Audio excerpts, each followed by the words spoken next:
예전부터 가난하지만 성실했던 은혁이라는 친구가 있었습니다. 학창 시절 같은 무리였지만 다른 친구들에 비해 말수도 적고 묵묵했기에 둘만의 추억은 많지 않았습니다. 그래도 저는 그 친구를 꽤나 좋아했습니다. 학창 시절에 은혁이라는 친구와 관련된 세 가지 이야기가 있습니다. 첫 번째는 중학교 2학년 때입니다. 그날은 체육대회 날이었고 학교 전체가 들떠 있었습니다. 그 중에서도 가장 큰 이벤트는 계주였습니다.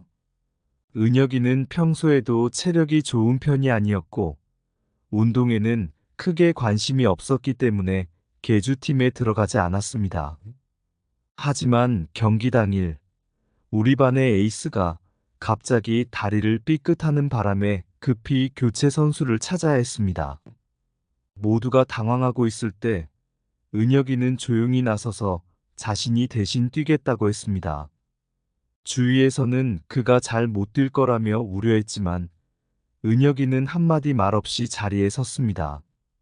경기가 시작되고 그는 마지막 주자로 나섰고 놀랍게도 끝까지 최선을 다해 뛰었습니다.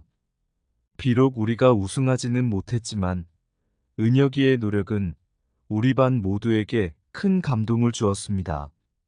그때부터 저는 그가 책임감 있고 어려운 상황에서도 물러서지 않는 친구라는 것을 알게 되었습니다. 두 번째 이야기는 고등학교 때의 이야기입니다.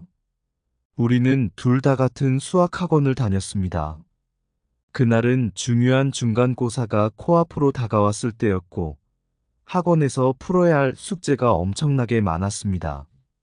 저는 학원에서 주어진 숙제를 끝내지 못해 스트레스를 받고 있었는데 은혁이는 이미 자신의 숙제를 다 마친 상태였습니다. 그러더니 그는 제 숙제를 함께 풀어주겠다고 했습니다. 그는 제가 어려워하는 문제들을 하나하나 차근차근 설명해주며 늦은 시간까지 저를 도왔습니다. 그날 덕분에 저는 시험에서 좋은 성적을 받을 수 있었고 은혁이가 얼마나 배려심이 깊고 남을 도울 줄 아는 친구인지를 다시 한번 깨달았습니다.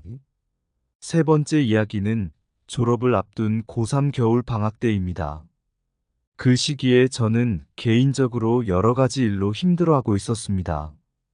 입시 준비는 물론 가정에서도 여러 가지 문제가 겹치면서 심리적으로 매우 불안정한 상태였습니다. 어느 날 은혁이는 제가 평소와 다르게 침울해 보인다는 것을 눈치채고 조용히 저를 불러냈습니다.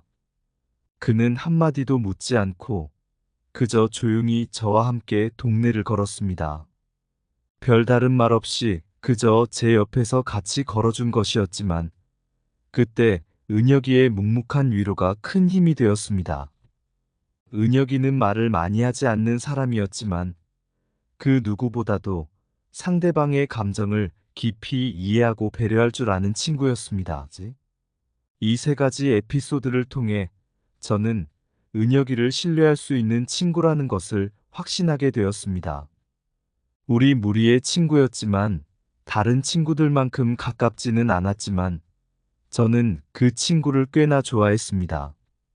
각자 대학교에 입학하고 군 전역 후 복학을 준비하던 시기에 그 친구의 아버지가 뇌경색으로 쓰러졌다는 소식을 마지막으로 연락이 끊겼습니다. 그렇게 5년이라는 시간이 흘렀습니다. 저는 결혼은 못했지만 그래도 직장 내에서 인정받으며 만족스러운 연봉을 받고 있었습니다. 평생 직장이 없는 요즘이라 제 사업을 하려고 준비하며 바쁘게 살고 있었습니다. 그러던 어느 날 모르는 번호로 전화가 왔습니다. 받았더니 은혁이가 기어들어가는 목소리로 1,000만 원만 빌려달라고 했습니다. 은혁이와 그렇게 친한 사이는 아니었지만 그 내성적인 친구가 저에게까지 전화해서 돈을 빌려달라고 하는 모습과 과거 성실하게 모든 일을 처리하던 모습이 떠올라 천천히 갚으라고 하며 빌려주었습니다. 은혁이는 연신 고맙다고 하며 꼭 갚겠다고 약속했습니다. 하지만 저는 돈을 빌려주면 사람을 잃는다는 것을 알고 있었고, 솔직히 기대하지 않았습니다. 그러나 그 친구는 달랐습니다. 매달 저에게 30만 원, 50만 원씩 꾸준히 입금해 왔습니다. 입금하면서 돈 보냈다는 문자와 다음 달엔 얼마를 갚겠다거나 미안하지만 다음 달은 갚지 못할 것 같다는 메시지를 미리 보내주었습니다. 우리는 원래도 많이 친하지 않았고 오랜 시간 연락이 끊겼던 터라 돈 얘기 외에는 일절하지 않았습니다.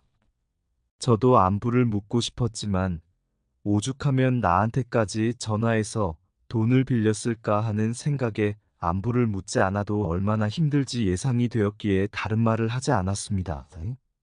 그렇게 시간이 흘러 은혁이는 마침내 1,000만 원을 모두 갚았습니다. 그날 저는 은혁이에게 전화를 걸어 고생했다고 술 한잔 하자고 했습니다. 은혁이와 만나서 술 한잔하는 자리에서 그는 택배와 대리 일을 하며 나뿐 아니라 다른 금융권과 친구들에게 진 빚을 차근차근 갚아나가고 있고 이제 거의 다 끝나간다고 말했습니다. 역시나 제가 봤던 은혁이는 성실하고 책임감 있는 친구라는 생각이 들었습니다. 이 성실한 모습을 본 저는 그에게 제가 준비 중인 사업을 함께 하자고 제안했습니다. 비록 처음에는 자금 사정이 좋지 않아 거절했지만 저는 은혁이를 믿었기에 돈은 내가 준비할 테니 내가 성실하게만 해달라고 설득했습니다. 그리고 은혁이와 함께 사업을 시작하게 되었습니다. 은혁이는 머리도 저보다 좋았고 성실함이나 책임감 면에서도 저보다 뛰어났습니다. 정말 밤낮으로 열심히 일했고 중간중간 은혁이는 항상 고맙다며 더 열심히 할 테니 믿고 지켜봐 달라고 말했습니다. 은혁이의 빚이 조금 남아 있었기에 저는 한동안 수익을 챙기지 않았고 소액의 수익이 생기기 시작할 때쯤 은혁이의 빚부터 같이 정리하기 시작했습니다.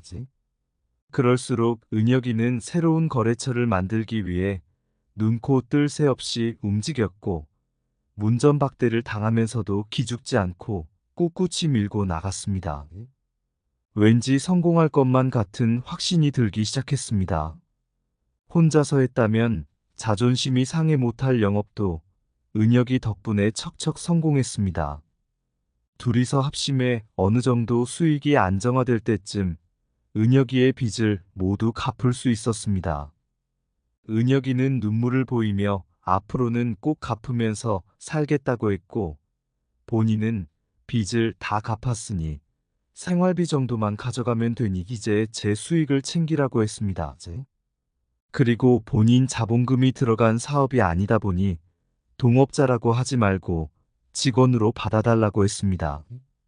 그러나 저는 그건 아니라고 생각해 처음 투자된 돈과 그동안 받지 못한 제 수익금을 다 챙기면 지분을 반반 나누자고 제안했습니다. 은혁이는 마지못해 수긍했습니다. 그 후 회사는 점점 성장해 직원 수가 20명이 넘어갈 때쯤 코로나의 직격탄을 맞아 회사가 어려워지는 상황이 생겼습니다. 그때 은혁이는 자신이 모아둔 돈 전액을 가져와 회사를 살리는데 보태달라고 했습니다. 저는 그 돈을 받을 만큼 급한 상황은 아니었지만 은혁이의 진심에 결국 그 돈을 받았습니다.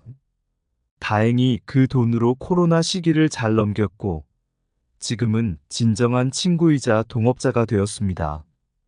우리는 처음에는 돈으로 얽힌 사이였지만 이제는 진정한 친구이자 동업자로 함께하고 있습니다. 제가 은혁이에게 그 당시 손을 내밀었던 건 그저 그의 성실함을 믿었기 때문이었습니다.